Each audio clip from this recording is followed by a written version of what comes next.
প্রিয় দর্শক, আসসালামু আলাইকুম। সবাইকে শুভেচ্ছা জানাচ্ছি। আজকে আমরা নতুন একটি বিষয় নিয়ে আলোচনা করব। আজকে মূলত আমরা ইমেইলের মধ্যে কিভাবে একটি সিগনেচার অ্যাড করা যায় এই বিষয়টি নিয়ে আলোচনা করব। তো শেষ পর্যন্ত অবশ্যই দেখবেন, কারণ শেষ পর্যন্ত না দেখলে আপনারা অনেক কিছুই মিস করবেন। প্রথমে আমরা সেটিং অপশনে যাওয়া যাচ্ছি। একদম রাইট সাইডে দেখেন সেটিং অপশানটা আছে উপরে। ওটার মধ্যে যখন আমরা ক্লিক করব এখানে আসবে সি অল সেটিংস। তো আমরা সি অল সেটিংসে ক্লিক করছি।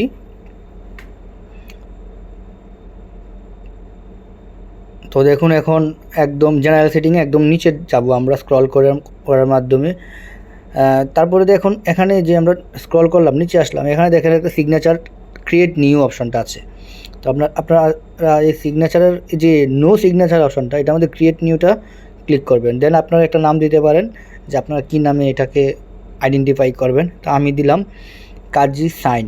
তো এখানে একটা ব্ল্যাঙ্ক পেজ ওপেন হয়েছে।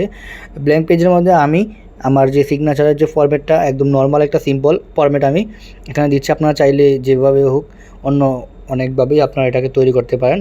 তো আমি এখানে আমার নাম, আমার অ্যাড্রেস সহ আমি অ্যাড্রেস বর্তমানে দিচ্ছি না, আমি আমার কোন প্রতিষ্ঠানে বর্তমানে আছি এই সম্পর্কে একটা ডিটেলস লিখছি। আপনারাও চাইলে আপনাদের মতো করে এই জিনিসটা এখানে লিখতে পারেন, যে কোনো টেমপ্লেট ইউজ করে। এখানে আপনার ইমেল অ্যাড্রেস এবং মোবাইল নাম্বারটা অবশ্যই অ্যাড করবেন, যেন আপনাকে খুঁজে পেতে সুবিধা হয়। আর ইমেলটা আমি এখানে একটা অজবরল ইমেল দিয়েছি, কিন্তু আপনারা অবশ্যই ইমেলের ক্ষেত্রে আপনাদের ফার্স্ট নেম এবং লাস্ট নেম এই দুটা ইউজ করে একটা ফর্মাল ইমেল তৈরি করে নেবেন, যেটা আপনারা সব জায়গায় ব্যবহার করতে পারেন। এখানে মোবাইল নাম্বারটা অবশ্যই একটু গোছানো দেবেন। অবশ্যই আপনার কান্ট্রি কোড অ্যাড করবেন। কান্ট্রি কোড অ্যাড করার পরবর্তীতে আপনার মোবাইল নাম্বারটা অ্যাড করে নেবেন। মোবাইল নাম্বার অ্যাড করার পর আপনার মোবাইল নাম্বার অ্যাড করার পর আপনি চাইলেই আপনার পোর্টফোলিও যদি থাকে ওইটা অ্যাড করে নিতে পারেন। এটা অবশ্যই অনেক ইম্পর্টেন্ট একটা ইস্যুস।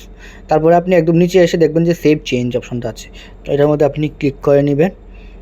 তার পরবর্তীতে আপনি এখানে একটা ট্রাই করে দেখতে পারেন কম্পোজের মধ্যে এসে। কম্পোজে যখন আমি ক্লিক করব, অপেক্ষা করুন, দেখুন এখানে কিন্তু সিগনেচার আসছে না, তাই না?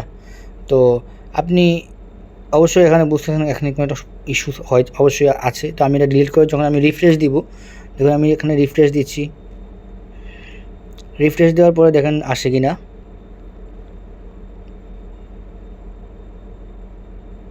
এখন আবার যদি আমি কম্পোজের মধ্যে ক্লিক করি,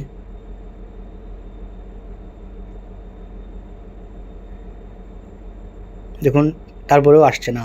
তো এখানে দেখেন নিচে একটা সিগনেচার, ইনসার্ট সিগনেচার একটা অপশন আছে, এখানে নো সিগনেচারের মধ্যে ক্লিক করা।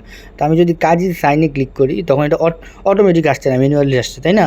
তো এটা বারবার এটাকে এভাবে চেঞ্জ করাটা খুবই ডিফিকাল্ট একটা বিষয়, তাই না? তো আপনারা এখন আবার কম্পোজে দেখেন আবার চলে গেছে, আবার যখন আমি কাজী সাইনে অ্যাড করছি তখন আবার আসছে। তো অবশ্যই একটা ইস্যুস এখানে দেখা দিচ্ছে। এটা অবশ্যই আপনাদের ক্ষেত্রেও হবে। আপনারা এই জিনিসটা জানার জন্যই মূলত আপনাদেরকে একদম শেষ পর্যন্ত দেখার জন্য বলছি।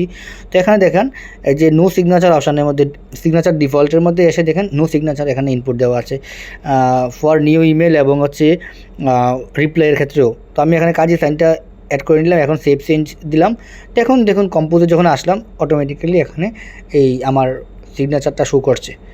তো এই ছিল মূলত আজকের এই আলোচনার। আশা করি আপনারা উপকৃত হয়েছেন। অবশ্যই আমার চ্যানেলটিকে সাবস্ক্রাইব করে রাখবেন, পরবর্তী আরও অনেক গুরুত্বপূর্ণ আপডেট নিয়ে অবশ্যই আসবো।